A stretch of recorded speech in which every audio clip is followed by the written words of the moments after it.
शुरू अल्लाह का नाम लेकर जो बड़ा मेहरबान निहायत रहम वाला है। औफ, कुरान मजीद की कसम कि तुम पैगंबर हो। असल बात यह है कि इन लोगों ने ताज्जुब किया कि इन्हीं में से एक खबरदार करने वाला इनके पास आया तो काफिर कहने लगे कि यह बात तो बड़ी अजीब है, भला जब हम मर गए और मिट्टी हो गए तो फिर जिंदा होंगे? ये जिंदा होना अक्ल से बईद है।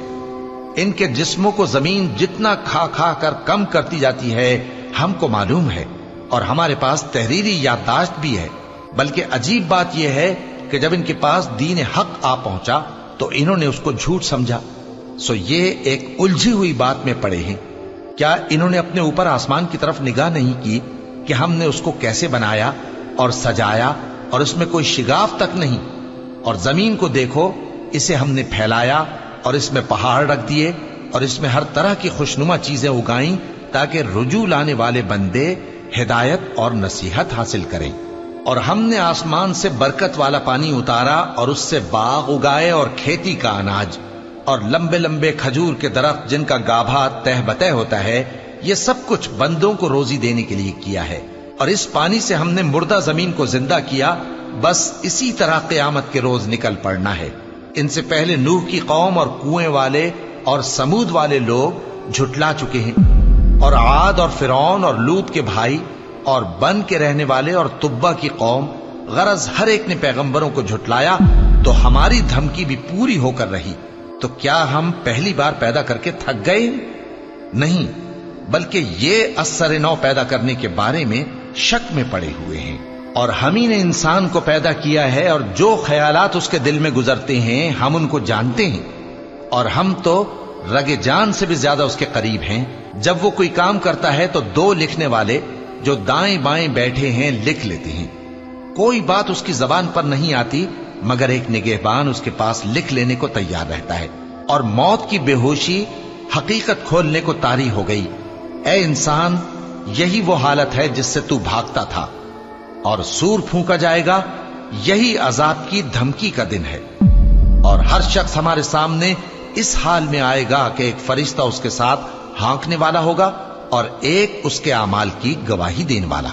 ये वो दिन है कि इससे तू गाफिल हो रहा था, अब हमने तुझ पर से पर्दा उठा दिया तो आज तेरी निगाह तेज है। और उसका हम नशी फरिश्ता कहेगा कि ये अमाल नामा मेरे पास तैयार है।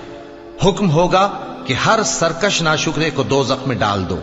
जो माल में बुख्ल करने वाला, हद से बढ़ने वाला, शुबे निकालने वाला था, जिसने अल्लाह के साथ और माबूद मुकर्रर कर रखे थे, तो उसको सख्त अजाब में डाल दो।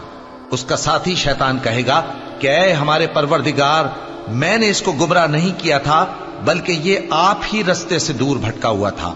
अल्लाह कहेगा कि मेरे हुजूर में रद्दो कद न करो, मैं तुम्हारे पास पहले ही अजाब की वईद भेज चुका था। मेरे यहां बात बदला नहीं करती और मैं बंदों पर जुल्म करने वाला नहीं। उस दिन हम दोज़ख से पूछेंगे कि क्या तू भर गई? वो कहेगी कि कुछ और भी है। और बहिश्त परहेजगारों के करीब कर दी जाएगी कि उनसे मुतलक दूर न होगी। यही वो चीज है जिसका तुमसे वादा किया जाता था, यानी हर रुजू लाने वाले, हिफाजत करने वाले से, जो रहमान से बिन देखे डरता रहा और रुजू करने वाला दिल लेकर आया। उसमें सलामती के साथ दाखिल हो जाओ। ये हमेशा रहने का दिन है, वहां जो चाहेंगे उनके लिए हाजिर होगा।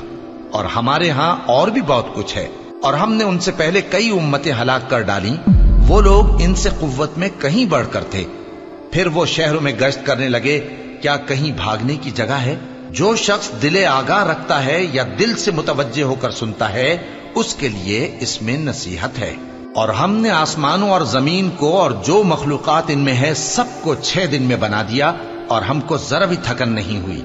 तो जो कुछ ये कुफ्फार बकते हैं उस पर सब्र करो, और आफताब के तुलू होने से पहले और उसके गुरूब होने से पहले अपने परवरदिगार की तारीफ के साथ तस्बीह करते रहो, और रात के बाज औकात में भी और नमाज के बाद भी उसी के नाम की तस्बीह किया करो। और सुनो, जिस दिन पुकारने वाला नजदीक की जगह से पुकारेगा, जिस दिन लोग एक जोर की आवाज यकीनन सुन लेंगे, वही निकल पड़ने का दिन होगा। हम ही तो जिंदा करते हैं और हम ही मारते हैं, और हमारे ही पास लौट कर आना है। उस दिन जमीन उन पर से फट जाएगी اور وہ جھٹپٹ نکل کھڑے ہوں گے، اس طرح سے جمع کرنا ہمیں آسان ہے۔ یہ لوگ جو کچھ کہتے ہیں ہمیں خوب معلوم ہے، اور تم ان پر زبردستی کرنے والے نہیں ہو۔ پس جو میرے عذاب کی دھمکی سے ڈرے اس کو قرآن کے ذریعے نصیحت کرتے رہو۔